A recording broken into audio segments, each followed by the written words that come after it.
2018 NASCAR Wheel and Euro Series returns to the circuit when we head to Hockenheim over the weekend of the 15th and 16th of September. An enormous crowd joined us for American Fan Fest in 2017 to see some NASCAR racing, some pure racing. There's even more up for grabs in Germany. It's the semi-finals of the championship, which means it's double points. Who's going to claim the win and take the checkered flag first? Who's going to get maximum points?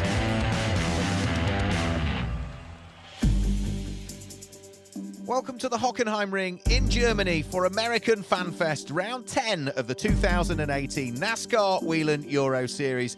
The familiar format to the weekend, there are two divisions. Elite 1 is for pro drivers, Fred Gabion, the championship leader coming into this weekend. And Elite 2 is for young and for amateur drivers, where Ulysse Delceau is the championship leader.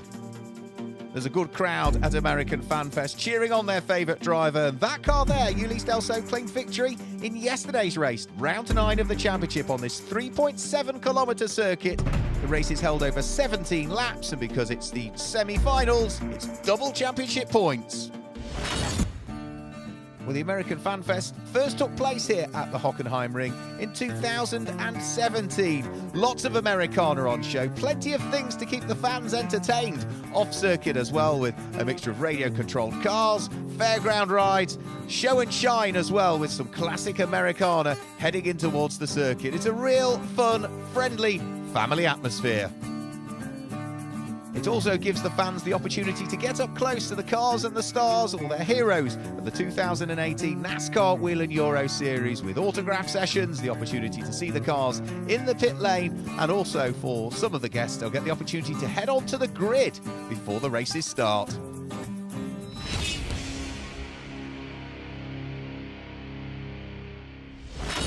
Victory in the first semi-final of the weekend. Yesterday's race went the way of the number 3 RDV competition Toyota Camry of Ulysse Delceau, claiming his third victory of the season.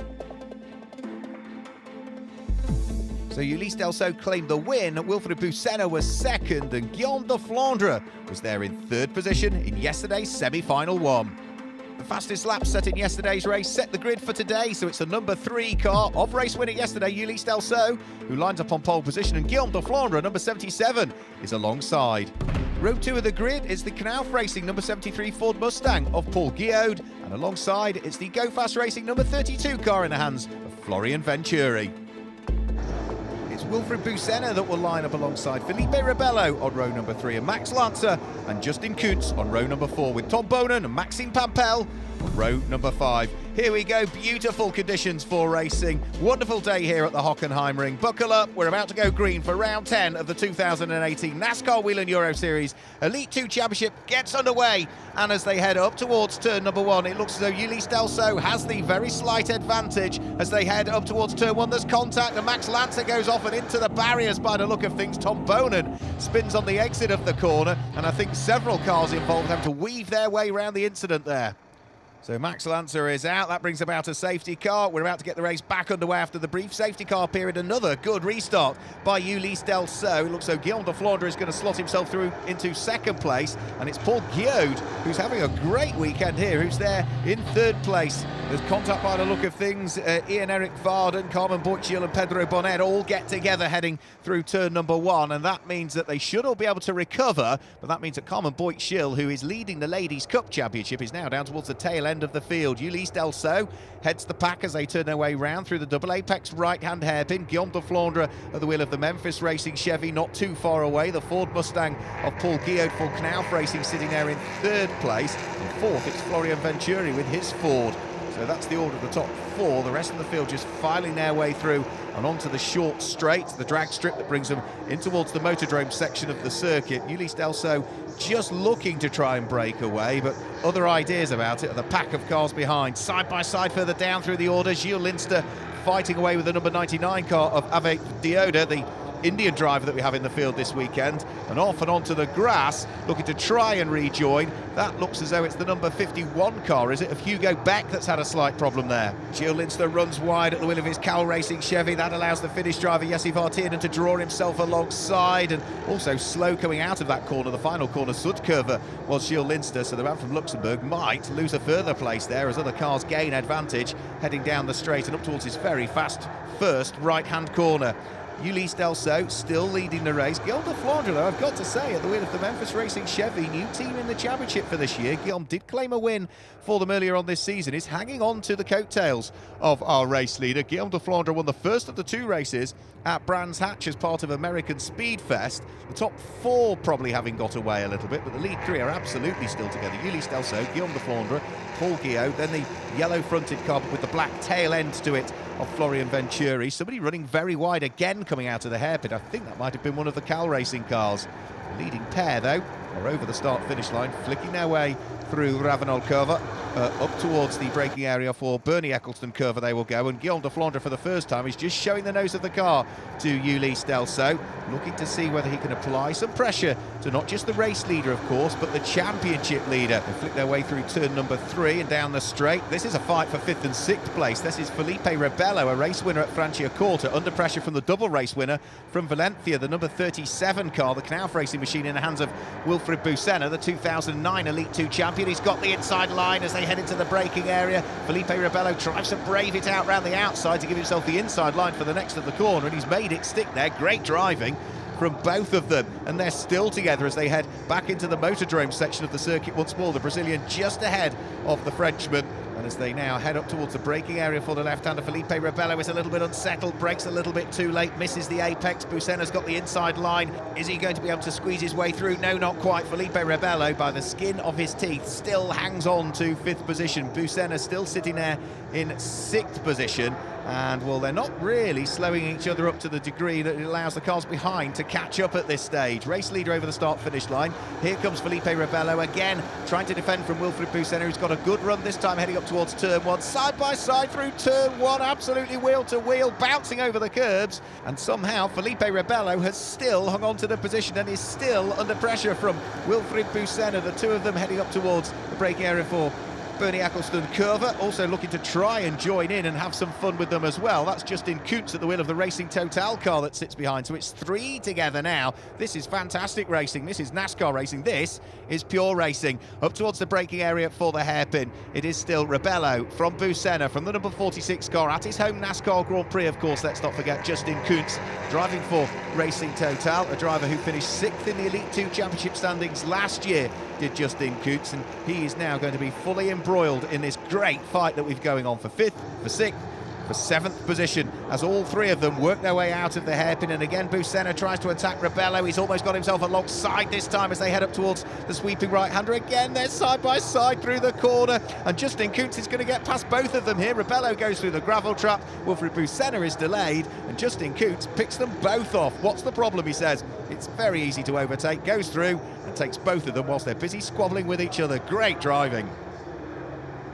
Of course, now he's taken the place away. He now needs to defend from Wilfried Busenna around through Sudkurve. Another 3.7 kilometres are about to be completed by these drivers. Over the start-finish line now go. Great fight that we've got going on for 5th, 6th and 7th position. It's Justin Kuntz that has now taken up the place, but he's under pressure from Wilfried Busenna, who still remains, despite all of that, in 6th position, doesn't he? Because he managed to lose a place to Justin Kuntz, but gained one over Felipe Rebello as Rebello went through the gravel. So he still resides, the 2009 champion, in that white Knauf Racing Ford Mustang in 6th place. Round through turn number 2, up towards turn number 3. They're now already threading their way past the Mercedes Tribune. And it looks as though this time through, Justin Kuntz runs wide all through the gravel, and Willy Busenna follows him through, and Felipe Rebello picks them both off. Amazing stuff. Rebello from, what was it, 5th down to 7th, back to 5th again. And all of that happened each time at exactly the same corner, that fast right-hander that brings them in towards the Motordrome section of the circuit. And somehow they've all sort of got away with it. Still lots of dust coming out from the back of Justin Kuntz's car. Of course, the BF Goodrich tyres will have got a lot of dirt and dust and debris onto them, and that's slowing him down, and that's going to allow Willy Busenna to instantly go back past the German. So the Frenchman back through and ahead, and now Justin Koets is being caught by Jesse Vartienen, the Finnish driver by the look of things. We go on board this time through with the number 33 car in the hands of Erik Varden, who's new to the championship this weekend, the Finnish driver. Plenty of experience though out in Scandinavia, racing big V8 cars in the V8 Thunder series that they have there, and he's looking to try and squeeze his way through past Francesco Parli. The two of them side by side, there's contact between the pair of them. They both get spun around by the look of things. Erik Varden is off and onto the dust and the gravel. I think they've avoided contact with the barriers. Francesco Parli looking to try and spin the car around in the right direction. They will both continue.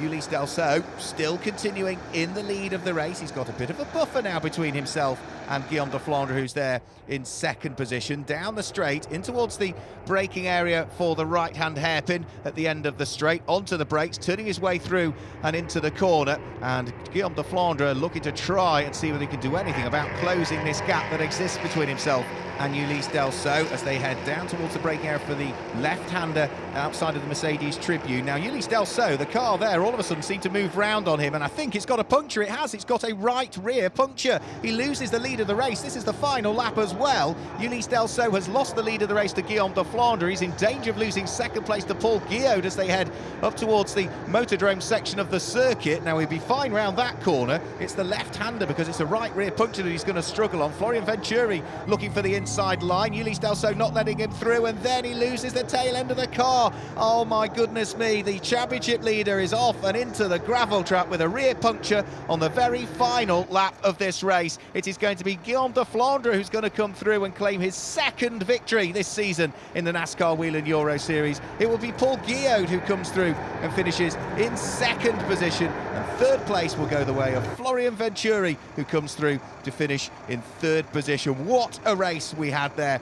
And in terms of the championship, well, it's going to tighten things up as we head towards the finals, which will be double points as well at Zolder in the middle part of October. Confirmation then of the way the championship stands. Guillaume de Flandre takes the lead of the championship by just 2 points from Ulysse Delceau, and also Florian Venturi is not that far away in third place. Let's chat to our race winner, Guillaume de Flandre. Ulysse Delceau exit the corner a little bit too outside and your flat tires, and me, I kind of take the opportunity for overtake and take the first pace. Yeah, it's really cool because the start is really difficult because Ulysse is more fast than me, and I push for the lost the gap, and yes, after last lap, the flat tire, I can overtake. Yeah. A big smile on the face of the 23-year-old Belgian Guillaume de Flandre as he stands on the top step of the podium, sprays the champagne and enjoys a victory in semi-final 2.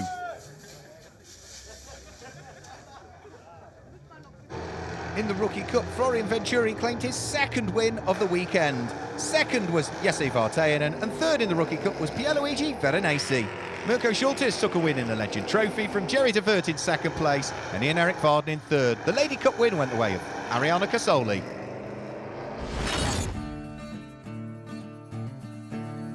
Well, the NASCAR Wheel and Euro Series first visited the Hockenheimring just 12 months ago in 2017. And the second edition of American Fan Fest has brought out the crowds in their thousands to enjoy the glorious weather that we've had in this part of Germany, an hour away from Frankfurt. And certainly for fans young and old, they have thoroughly enjoyed some of the on-track racing and the fact that we are building towards a crescendo in our 2018 championship season. We've still, of course, got the Elite 1 semi-final 2 to come up in a few moments' time.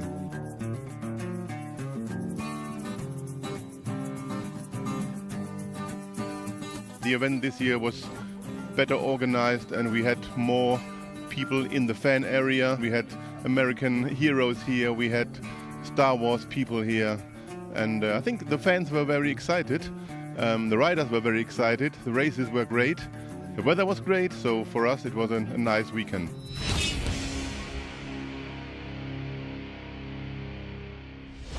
So Semi-final 2 for Elite 1 coming up shortly, but in yesterday's race it all came down to the final corner. Loris Hazemans was leading.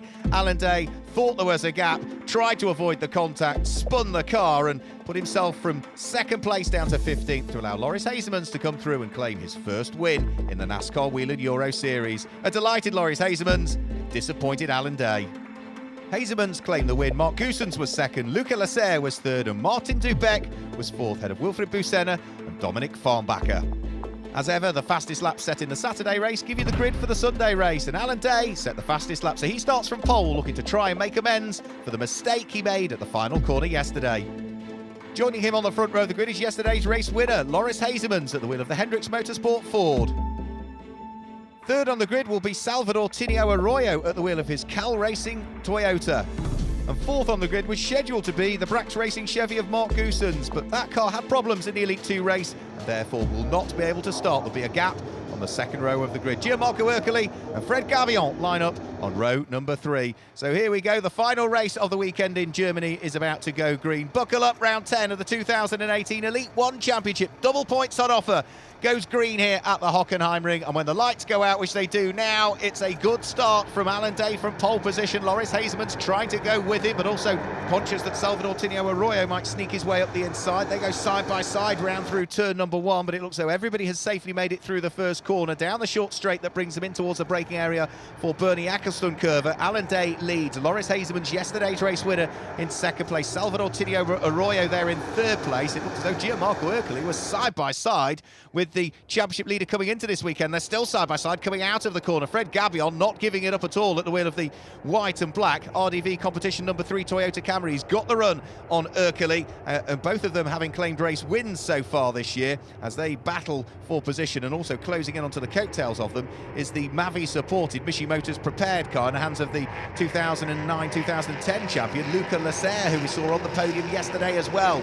So fights all the way down through the order. It looks as though side by side there is Stinis Longines fighting away with Tomo Ferrando. Tomo Ferrando under pressure from Francisco Cini, the Solaris number 12 car trying to go around the outside, and also the light green and black car of Bobby Labonte is involved as well. So keep an eye towards that number 18 car in the hands of the 2000 NASCAR Monster Energy champion. There is still side by side Francisco Cini wheel to wheel with Tomo Ferrando. Dust suggests that somebody's run wide coming into the motordrome, but everything has been gathered up for the moment as they turn their way out of the left-hander at the Sachs curve and then start to sprint their way up towards the Sud curve that concludes the lap. Lots and lots and lots of bodywork on the circuit, which suggests something has happened, but whoever has had the issue has clearly disappeared from the scene of the crime. So we can see the yellow and red flags being shown by our marshals, which indicate that there's a change of surface, and a rather second-hand looking car heading towards us, which I think that's Dario Carzo, is it? Yes, there's Dario Carzo's car. I suspect that's where most of the bodywork has come from, because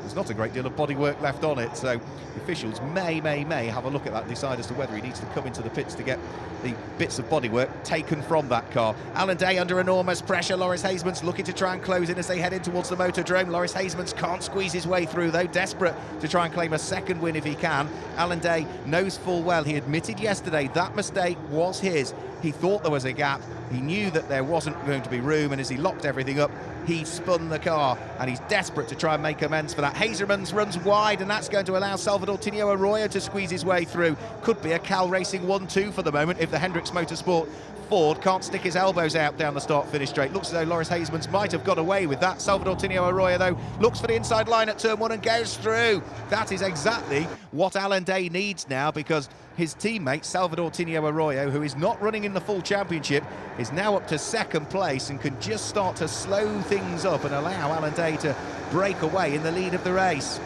Round through turn number 3, on towards the straight that brings them up towards the hairpin. Arroyo in his newly acquired second place, but coming under pressure from the man he's just taken it away from, yesterday's race winner, the Dutch driver for Hendricks Motorsport, Loris Hazemans, who is looking for the inside line. He's going to just have to stick behind the Cal Racing number 56 machine as they twist their way through the right-hander. Fred Gabillon is poised and ready to pounce as well. He sits there in 4th place, let's not forget, the man who has finished runner-up in this championship on a couple of occasions previously, but is leading the championship standings coming in to this weekend.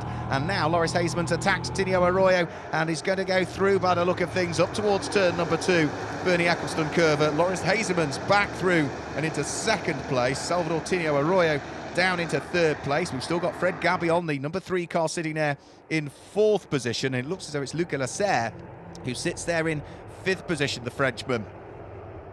Down the straight again, Loris Hazeman's already looking to try and make good his escape, having dropped from 2nd down to 3rd, back to 2nd, trying to build the advantage between himself and Tinio Arroyo, whilst also hoping that he can close in on race leader, the Israeli, the reigning champion, Alan Day, through the left-hander directly in front of the Mercedes Tribune, up towards the right-hand flick that brings them on towards the drag strip, and then over the start-finish line once they've been through the Motordrome section of the circuit. The gap 2nd to 3rd is coming out, and I think the gap 1st to 2nd is coming down here as Loris Hazeman starts to try and close in. Dust in the background suggests that somebody has run wide. I have a feeling that was Roman Iniesta who's run wide, because he's about to be picked off here by Wilfred Busenna, who almost gets himself up the inside heading round through turn number 1. Great fight going on between that pair, but then Iniesta goes off. That's the Sachs cover where he's gone off into the barriers, and that brings about the safety car by the look of things. We get the race back underway.